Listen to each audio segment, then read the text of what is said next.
Asanti sana watazamaji wa stesheni hii ya Ridi TV na pia wasikilizaji wa Ridi FM. Nashukuru Mungu sana tena kuja kwenu. Mimi ni mtumishi wa Bwana Joseph MJ ambaye nahudumu na kanisa la Eternal Life Visionaries Church. Tuko upande wa Nakuru, Kenya, mahali panaitwa Barnabas. Na tunashukuru Mungu sana kwa sababu ya kuwa tukikujia kwako kila wakati na ni baraka kubwa sana. Hiki ni kipindi ambacho tumekuwa tukija kwako kila siku ya Jumatano kuanzia saa 1:30. Ninajua kwamba kimekuwa cha baraka kwako na hata siku ya leo haitakuwa tofauti. Bado hiki kipindi kitazidi kwa baraka, cha baraka kwako katika jina la Yesu Kristo. Niruhusu tu nilete neno la Bwana. Nimekuwa nikifundisha juu ya Roho Mtakatifu na nikakufundisha wakati uliopita jinsi ya kuelewa Utatu Mtakatifu. Ninajua uliweza kuelewa kwa sababu hii imekuwa ni changamoto kubwa sana kwa watu wengi. Watu wamekuwa hawaelewi Utatu Mtakatifu. Kipindi cha juma lililopita unaweza enda pale na kitakuwa cha baraka, utaweza kujifundisha mambo mengi. Na nimekuwa hata kanisani pale, nimekuwa nikifundisha juu ya Roho Mtakatifu kwa sababu mimi ninajua mtu wa maana sana, msaidizi wa maana sana katika maisha ya muumini ni Roho Mtakatifu. Na kwa sababu najua nimefahamu mipangilio ya Mungu. Kwa sasa yule ambaye anaongoza ni Roho Mtakatifu. Tunakaa katika kipindi cha Roho Mtakatifu. Kwa kimombo tunasema ya kwamba we are living in the dispensation of the Holy Spirit. We are living in the dispensation of the Holy Spirit. So tuko katika kipindi cha Roho Mtakatifu. Na kama vile Biblia inavyosema kwenye John chapter 16 from verse 7, nasema ya kwamba ilifika mahali Yesu ambaye ni God incarnate akasema ataondoka. Na aliposema ataondoka akawaambia wanafunzi wake kwa sababu walifadhaika sana. Unajua mtu ambaye umekuwa pamoja naye, hata mtu akikuelezea kwamba anakuacha, kama watu huzunika mtu akitoka aende inchi tofauti na hata si kuaga ameaga, ni kitu ambacho wanaweza kuwa wanaonana. Sasa hawa wanafunzi Yesu amewaambia anaondoka, na mahali ambapo alikuwa anaenda alisema tu atakuja the second coming, ambayo hata sasa hajakuja. Tunazidi kumtazamia, na hata wanafunzi wa Yesu walijua kwamba wataiaga dunia kabla ya Yesu kurejea. Lakini aliwaahidi kwamba atarudi na ambako atarudi.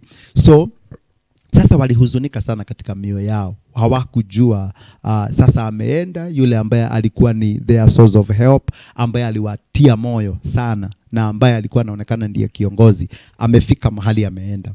Na walihuzunika sana, lakini Yesu akawaambia kwamba ni vema kwenyu ya kwamba mimi naondoka, kwa sababu nikiondoka kuna mwingine ambaye anakuja, another helper is coming, and this time round msaidizi sasa anakuja in a different dimension.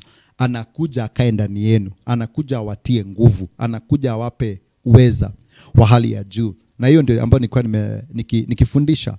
Na ningetaka tu niguzie niseme ya kwamba kazi kubwa pia katika maisha ya Mkristo, kazi kubwa ya Roho Mtakatifu ni kumbadilisha muumini, ambao kwa kimombo tunasema ya kwamba transformation. Kazi moja kubwa sana ni kumbadilisha muumini, na muumini ambaye anaandamana na Roho Mtakatifu atajulikana kwa sababu amebadilika. Unajua Roho Mtakatifu ana wema mwingi sana, na mtu yeyote akikuja, haijalishi condition ambayo mtu ataingia ataamini akiwa ndani yake, haijalishi condition, haijalishi hali. Kile kinachojalisha ni jinsi atakavyo jiachilia mikononi mwa Roho Mtakatifu, amtengeneze awe kile kitu ambacho Roho Mtakatifu anataka awe. Haijalishi, lakini Roho Mtakatifu ana uwezo wa kubadilisha a soul to a Paul, from a soul to a Paul, from a persecutor of the church to a defender of the church, from a very bad person to a very good person. Na ndipo nakwambia kazi kubwa ya Roho Mtakatifu ni kubadilishwa, transformation. Transformation is very key. Kule kubadilishwa kutoka vile ambavyo ulikuwa kwa kile ambacho Mungu angetaka uwe. Na hii ndio kazi ya Roho Mtakatifu. Kwa hivyo wakati mtu amekataa Roho Mtakatifu, kile ambacho amekikataa ni kubadilishwa. Na hata Biblia inaongea vizuri sana juu ya katika kitabu cha Warumi 12 kuanzia mstari wa 1. Unasema kwamba nawaomba enyi ndugu zangu, mbadilishwe, na wasihi ya kwamba mkubali kubadilishwa. Anasema msifuatanishe mitindo ya dunia hii, lakini mfanywe upya, mbadilishwe kwa kufanywa upya mawazo yenu. Transformation is very key katika maisha ya muumini yeyote. Na muumini Mkristo ambaye amekataa the process of transformation ni Mkristo ama ni muumini atakayebaki katika kiwango kimoja muda mrefu, na atakuwa ni muumini ambaye hataweza kufurahia dimension fulani, dimension mpya ya kuamini katika Ukristo. Kwa sababu wakati mtu ameokoka, sio kuokoka tu. Kuokoka unaanza safari ya kubadilishwa. Unaanza safari ya kubadilishwa. Transformation, which is very key. Na nitakwambia hivi. Na ndiposa nakuta Biblia inaongea juu ya that is Matthew 6:33, nasema utafuteni kwanza ufalme wangu na utakatifu wangu. Na anasema ya kwamba na yale mengine yote mtaongezewa. Utagundua ya kwamba watu wengi ama waumini wengi ama watu wengi, kitu ambacho wanakifanya, wanajishughulisha sana, wanachukua wakati mwingi katika kutafuta vile vitu ambavyo ni nyongeza, vitu vya kuongezewa. Wanachukua wakati mwingi sana wakitafuta vitu vya kuongezewa. Lakini kama wangetafuta ufalme, kama wangejiachiria, yielding to the Holy Spirit, Roho Mtakatifu awaongoze, Roho Mtakatifu awabadilishe, hizi vitu vingine ama haya mambo mengine ni rahisi. Actually, katika order ya ufalme wa Mungu, priority ni transformation. In the order of priorities, transformation comes before resources and breakthroughs. In the order of priorities. Let me tell you, in the order of priorities, na ukiangalia katika Biblia, utagundua Mungu angetaka sana, kwa sababu mambo haya mengine yote yanakuja kukusaidia katika safari, kusaidia this transformed person katika safari ya kuendelea kutumika na kumtumikia Mungu na kuyabeba makusudi yake. Utagundua hivyo. Lakini unakuta kwa sababu ya kutoelewa, kuna vitu ambavyo tumeviweka priority na ambavyo si priority. Let me tell you, in order of God, in the order of our kingdom, in the order of the kingdom of God, transformation comes first, comes before breakthrough, comes before hiyo kitu ambayo inakupea stress. Na nikwambie hivi, kwa nini Mungu, why transformation is very key? Because transformation, it's a process. Transformation is a process, but breakthrough can happen overnight. Transformation is a process, but breakthrough can happen overnight. So Mungu angetaka akubadilishe kwanza. Akubadilishe kwanza. Ufanyike kama yeye. Ufanyike kama yeye. The Christ likeness itengenezwe ndani yako. Ikue formed ndani yako. That is exactly what kile ambacho Mungu angekuwa very much concerned about it. Very much concerned about it. Ya kwamba umekubali kubadilishwa. Na ndiposa nasema ya kwamba Roho Mtakatifu kazi kubwa yake sana ni kubadilisha muumini. Ni kuhakikisha kwamba muumini amekaa kama, Biblia inasema ya kwamba Mungu alituumba kwa mfano wake. Mungu alitutengeneza, alituumba kwa mfano wake. We were created in the image of God. So kazi kubwa ya binadamu ilikuwa ni kudhihirisha Mungu hapa duniani. Ilikuwa ni kuonyesha vile Mungu alivyo hapa duniani. That was the greatest, ama ndio ilikuwa ni jukumu kubwa sana. Lakini baada ya binadamu kuanguka, baada ya binadamu kubackslide, unagundua kwamba ile image, tabia kama ya Mungu, mambo mengi sana yalibadilika.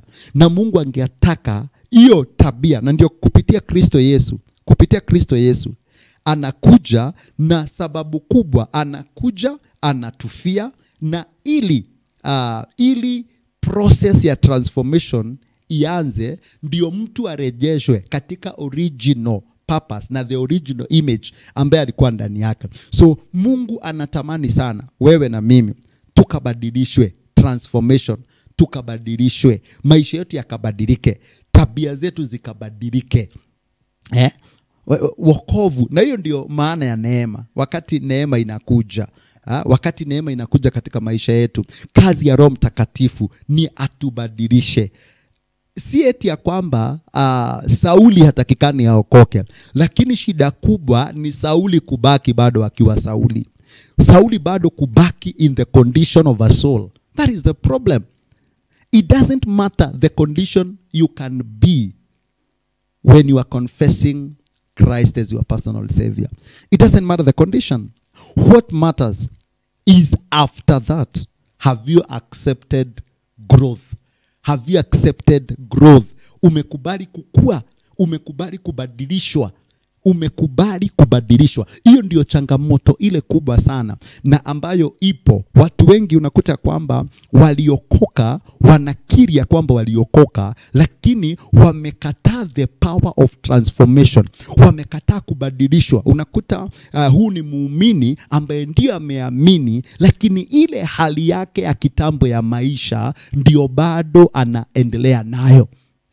Ile hali ambayo alikuwa nayo, ile condition ambayo alikuwa nayo, yale mambo ambayo alikuwa nayo, because unakuta kwamba amekataa uwezo wa kubadilishwa. Na nimekuelezea kwamba jukumu moja kubwa sana ya Roho Mtakatifu ni kutubadilisha. Ndio jukumu kubwa sana ambayo Mungu na Roho Mtakatifu, yani Roho Mtakatifu anakuja kuingia katika maisha yetu ili atubadilishe kila wakati. Na ndio utagundua kwamba akishaingia kuna mambo ambayo yanafanyika. Wakati Roho Mtakatifu ameingia ndani yetu, kuna mambo ambayo yanaanza kufanyika, kwa sababu yeye akiingia atapata madhihirisho ya mwili. Atapata madhihirisho ya mwili ambayo yamenakirika kwenye kitabu cha Wagalatia 5:19 pale. And these are the works of the flesh. Tutaziona pale, zimetajwa pale. Zote zimetajwa pale. So utakuta kwamba atakuta mtu ambaye ana madhihirisho ya the flesh. Madhihirisho ya the flesh. Lakini akiingia ndani yako, so haya madhihirisho yatakoma kudhihirika. Inaitwa manifestation of the flesh. Na sasa kile ambacho kitaanza kufanyika, tunda lake litaanza kuonekana katika maisha yako. Tunda lake litaanza kuonekana katika maisha yako. Tunda la Roho Mtakatifu. Na leo ningetaka tuangalie angalau tunda, sehemu moja ya tunda. Unajua hii yote ni tunda. It says the fruit of the Spirit is. So just a portion of that fruit. Just a portion of that fruit. Na itakuwa ni vizuri.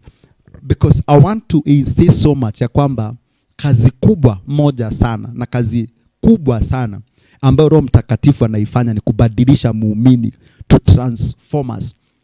Na nimesema haijalishi ile condition ambayo uko ndani yake ukiamini. Wengine wanaamini Mungu akiwa watu wabaya sana. Wengine wanaamini Mungu wakiwa wazinifu. Wengine wanaamini Mungu, hata wengine wakiwa wauaji. Wengine wanaamini Mungu wakiwa watu wabaya, conditions zao zikiwa mbaya sana. Lakini penye unaaminia Mungu haijalishi. Kile kinachojalisha ni baada ya kuamini, umekubali. Have you yielded to the Spirit of God? Akubadilishe. Tragedy kubwa sana si mahali mtu alianzia. Tragedy kubwa sana ni wakati muumini amekuwa katika wokovu miaka mingi, lakini hakuna mabadiliko. Na hiyo ndio inachanga moto sana hata dunia. Dunia wanashangaa hawa watu, because wacha nikueleze, lazima kuwe na tofauti kati ya watu waliookoka na wasiookoka. Lazima kuwe na tofauti. Hiyo ni jambo ambalo liko.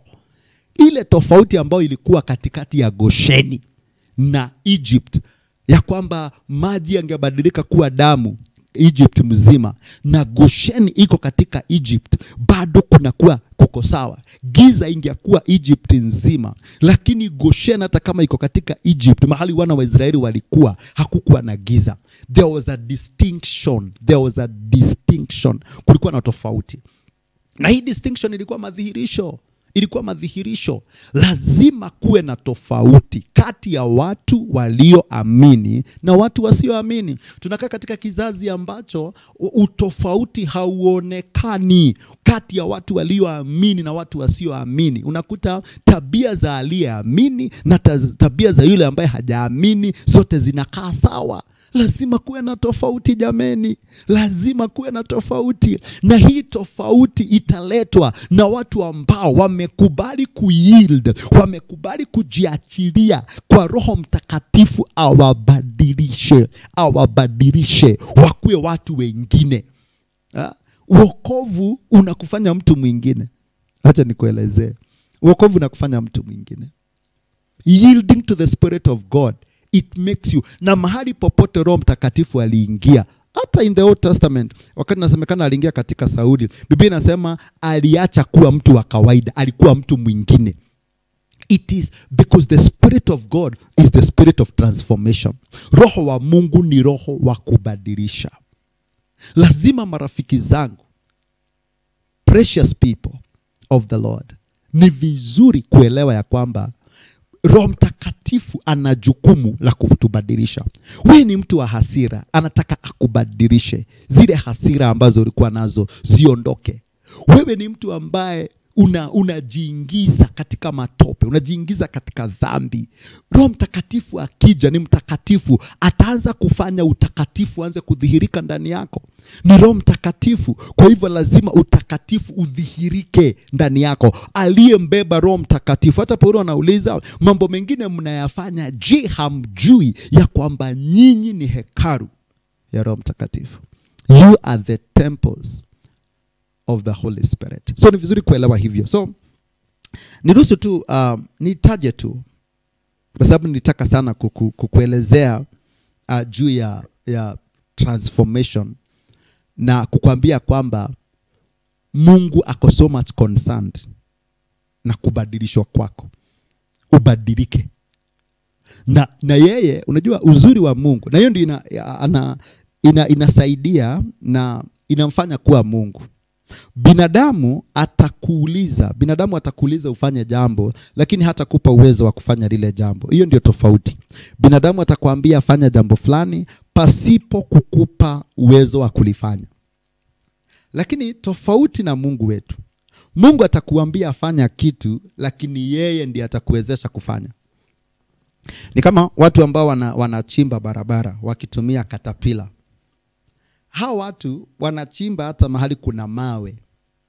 Wakiambiwa, ile kampuni ikiwatuma ama serikali ikiwatuma, haimtumi pale na jembe, inamtuma na katapila, inamtuma na tinga ambayo iko na vyombo vya kuchimba hata mawe mazito sana na magumu sana.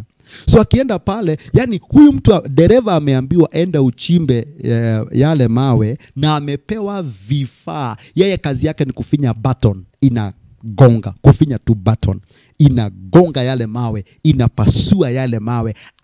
Ametuma afanye kazi na amepewa uwezo wa kufanya ile kazi. Hivyo ndivyo ilivyo na Mungu wetu. Mungu wetu akituuliza tuwe watakatifu, ni kwa sababu ametuma uwezo wa kuwa watakatifu. Hiyo ndio kitu cha maana marafiki zangu. Ametuma uwezo, amemtuma Roho ambaye ni mtakatifu, atakayetuwezesha kukaa katika utakatifu, kutakasika. Na maisha ya wokovu yanakuwa rahisi. Maisha ya muumini haikai kama maisha ya wengine, haikai kama maisha ya watu wengine ambao wanakaa tunakaa katika sheria, watu ambao sheria inakuwa kama mzigo mzito kwenye mabega yao, kwa sababu wanaambiwa wafanye vitu ambavyo hawana uwezo wa kufanya, na wameulizwa wakazifanye. Hawana uwezo wa kufanya, lakini wameulizwa wakazifanya. Lakini Mungu, na ndio maana imani hii ya kumwamini Kristo inakuwa ni imani nzuri, imani ambayo haina mizigo mizito, kwa sababu tayari uwezo tumepewa. Kile ambacho Mungu anakuuliza ukifanye, amekupa uwezo. Hiyo ndio jambo ambalo ni nzuri sana kwa Mungu wetu. Anakuuliza ufanye jambo fulani, tayari ameachilia ule uwezo, tayari amekupa neema ya kufanya hivyo. So it is very, very much important. So wakati tunaongea juu ya jambo hilo, niruhusu tu Biblia inasema the fruit of the Holy Spirit, but the fruit of the Holy Spirit is wacha tusome ni Galatians 5:22 tunajua, na nitasoma kuanzia 19 ndio usikie tu kidogo. 5:22 nitaka kufungua. Thank you. So nitaanzia 19. Biblia inasema hivi: the acts of the sinful nature are obvious: sexual immorality, impurity and debauchery, idolatry and witchcraft, hatred, discord, jealousy, fits of rage, selfish ambition, dissensions, factions, and envy, drunkenness, orgies, and the like. I warn you, as I did before, that those who live like this will not inherit the kingdom of God. But the fruit of the Spirit is. Now, and this is what brings the difference. This is what brings the difference. If you're a believer and you are yielding to the Spirit of God, you will manifest the fruit. You are not supposed to. Actually, it is illegal in terms of, in our kingdom, to manifest the acts of the flesh. It's something, actually, it's a total denial of the nature, of the true nature. It's a total denial. Actually, it's an abuse to the new nature that you receive through Christ Jesus. It's an abuse. Anytime you manifest the sinful, the acts of the sinful nature, it's definitely very bad. Na hiyo inatia Yesu Kristo anahisi hofu nyingi sana. Sisi tunafaa kureflect haya matunda ya Roho. Tunafaa kureflect haya matunda. Na haya matunda, moja ni love, joy, peace, patience, kindness, goodness, faithfulness, gentleness, and self-control. Against such there is no law. Against such there is no law. Now, kwa sababu ya dakika zangu chache, ningetaka tu kuguzia tu juu ya love. Juu ya love. Ningetaka tu niguzia tu juu ya love. Hizi dakika chache ambazo niko nazo. Na love ambayo iko hapa, unajua mara mingi watu hawaelewi this love. Hii love ambayo iko hapa ni love. Si unajua watu kama siku hizi wanapenda kusema nakupenda nini, lakini sio love. Wengine wana confuse love na lust. They are lusting after you. Wengine ni interest. Interest. Anasema anakupenda lakini ni interest. Actually watu wengi ni interest. Unakuta kwamba ako pamoja na wewe, anakuonyesha upendo wa kila aina, lakini ana interest. Actually, the love ambayo Biblia inaongea juu yake, it is agape love. Agape love. Agape love. There are many types of love. Kuna filial love, kuna nini. There are so many types of love. So this is agape love. Upendo. Agape love. Upendo wa Mungu. Na katika upendo wa Mungu, this is a selfless, sacrificial, and unconditional love. Selfless. Huu ni upendo ambao it is so selfless. Unajua watu kama dunia wangekuwa na this kind of love katika hii dunia, dunia singekuwa mahali pazuri jamani. Dunia ingefanyika bingu. Dunia ingefanyika the new earth. Dunia ingefanyika paradise. Dunia ingekuwa kitu tofauti sana. Because the love ambayo Roho Mtakatifu kisha kuwa nayo, ule upendo ambao unakuwa nayo, it is selfless. Ni upendo ambao haujipendi. Ni upendo ambao unatakia mwingine mema kuliko hata wewe. Ni upendo ambao it is unconditional. Wacha hii ambao watu huambiana ya kwamba usipofanya hii nitajua haunipendi. Huo si upendo. Huo sio upendo. Upendo, it is unconditional. Utampenda mtu hata wakati hakutendei mazuri. Huu upendo wa Mungu unapenda mpaka adui. Huu upendo wa Mungu hautaki hata adui mabaya. Nani adui yako? Unconditional love. Because ni upendo wa Mungu. Kumbuka Mungu anafanya mvua inyeshe hata kwa watu wanaomdharau. Anafanya mvua inyeshe hata kwa wachawi, kwa waganga, kwa watu ambao wanaharibu maisha ya watu, kwa watu ambao wanasema hata hako. Mvua inanyesha kule. Kwa watu ambao hawampendi, kwa watu ambao wamemkataa, kwa watu ambao hawamtaki. Upendo wa Mungu, the agape love. Na wakati ambako waumini, na utagundua Biblia imeongea juu ya Mungu kama upendo. Imeongea vizuri sana ya kwamba Mungu ni upendo. God is love. God is love. Na wakati ambako tunadhihirisha huu upendo, when we manifest this love, huu upendo, kwa sababu ni selfless, ni unconditional love, ni upendo ambao ni sacrificial, ni upendo ambao utakuta kwamba utakuta hata unamtendea yule mwingine mazuri, even when it cost you.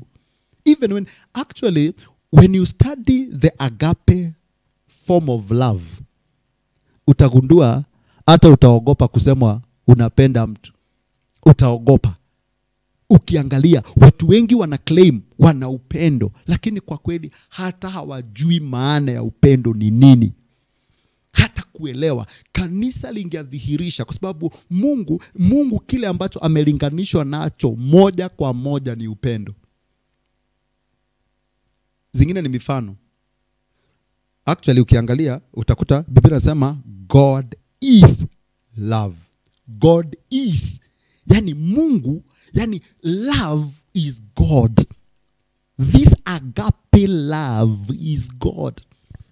When you love your brother, when you love your sister, when you love your fellow believer, when you love your fellow citizen, you cannot do any harm to a person you love.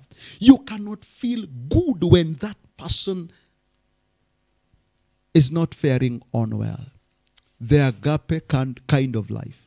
The agape kind of love. Upendo ambao kanisa likiwa nao una tofauti nyingi sana. Kanisa likiwa nao, siku hizi watu sio upendo wanao, ni interest. Interest. Actually watu wengi ni interest. Utakuta chochote, wengine hata wanaingia katika ndoa na interest, sio upendo.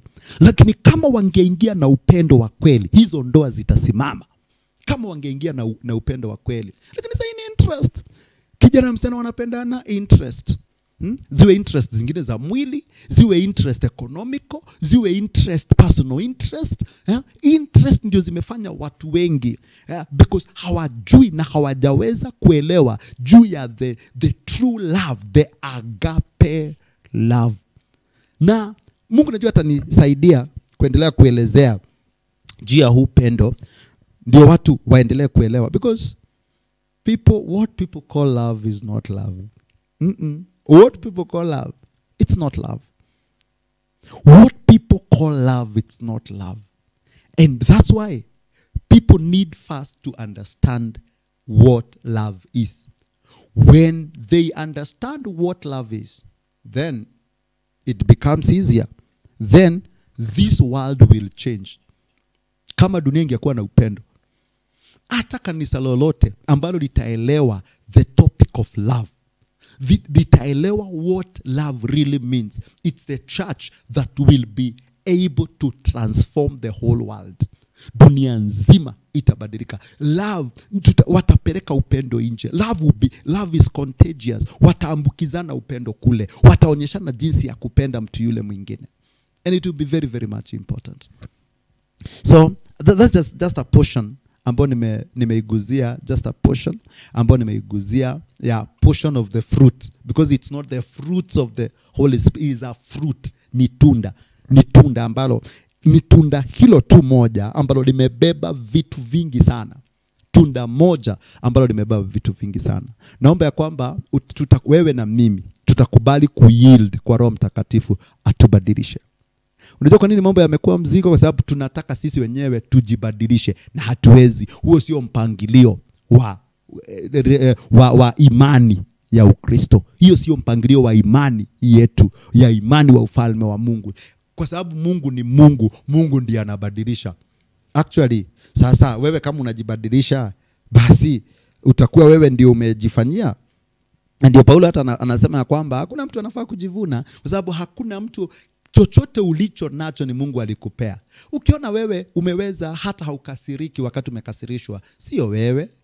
Binadamu ukasirika kwa kawaida, ni Mungu amekusaidia. Ukiona hauanguki katika dhambi za aina yoyote, makosa ya aina yoyote, ni Mungu ambaye amekusaidia. So yani ninakuta Mungu anataka atende ndio mtu yeyote asijivune katika ufalme huu. Hii boasting mingi unaona ni because watu wao wenyewe wanajaribu ati watie effort yao, watie nguvu zao kujibadilisha, na mtu yote ambaye atakuonyesha hivyo atakuwa tayari kimafundisho, doctrinally ameanguka.